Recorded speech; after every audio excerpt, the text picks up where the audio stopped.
Hey everyone, today we're making something a little bit unexpected and super fun, and it is a Hungarian dish called rudi. Now, if you're Hungarian, you'll probably already know and love these. If you're not, it might sound a little bit strange, but you could think about it as like a chocolate bar with like a soft, creamy inside, kind of like a cheesecake.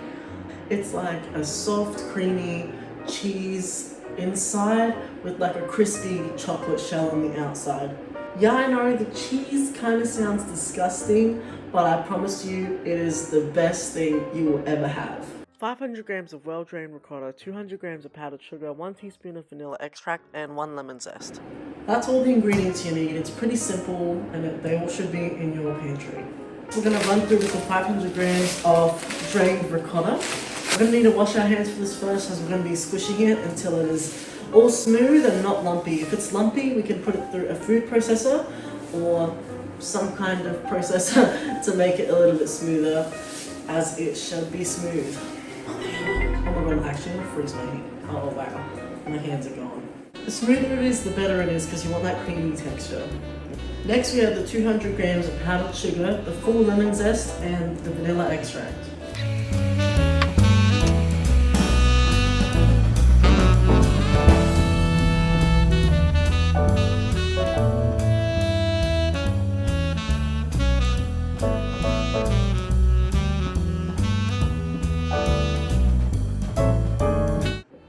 Now we're going to add our 1 teaspoon of vanilla.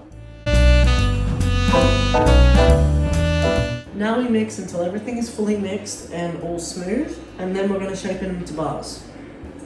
My mixture was made with freshly opened ricotta, meaning it's a little bit more sloppy than it should be.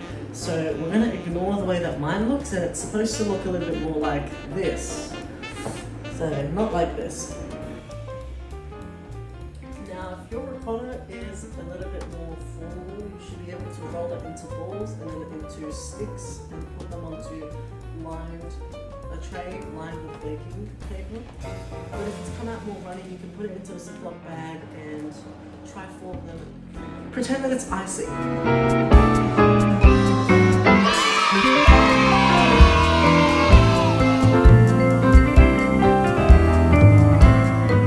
I used to love them. This is what mine turned out to be, very runny and a little bit questionable looking, but we're going to put these in the freezer now for an hour, but I'm going to put mine in for a little bit longer so they harden and they can dry out while they're in the freezer, and we're going to come back into it in an hour.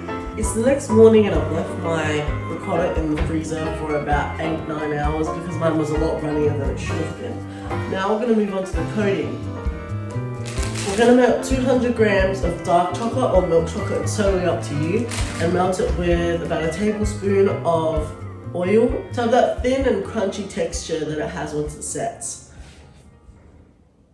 It's totally up to you what kind of chocolate you're using. I'm using dark chocolate because you can taste more of the chocolate, but if you want the OG vibe, then go for the milk chocolate. I'm mixing the oil with the chocolate now. Might have put a little bit too much oil in there. I'm going to take our chocolate bars out of the freezer. These are supposed to be round and thick. If you've got yours round and thick, then you've done them right. Mine are a little bit more flat and sad looking.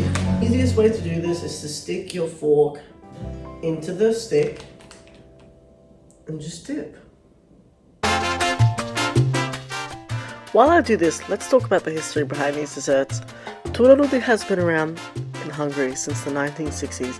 The name literally means curd rod. Not super appetizing in English, I'll admit, but trust me, the taste is something else. It's creamy, a little tangy, cold, chocolatey, and just the right amount of sweet. People eat them chilled, as a snack, dessert, or even as a breakfast treat. They're kind of a national treasure in Hungary. Now we pop them into the fridge for about 10-15 minutes, let them set. Do not copy what I have just done because I have miserably failed because of the wet ricotta. This is the reference photo for what it's supposed to look like, and this is what it shouldn't look like.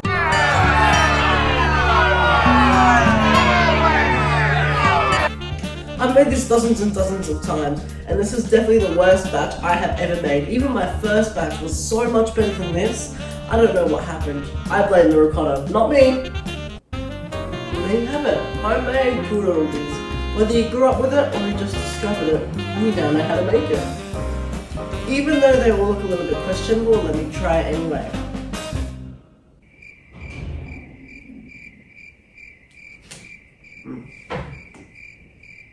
Doesn't look good, but it tastes really good. I'm a survivor. I'm not gonna give up. Super easy to make, super customizable, and honestly a total crowd pleaser. You can even add fruit fillings, apricot jam, berries, or make them vegan, plant-based, cheese and dairy free. Thank you for watching, and I don't know what I want to do with this because it looks disgusting. Bye, Miss Virgo.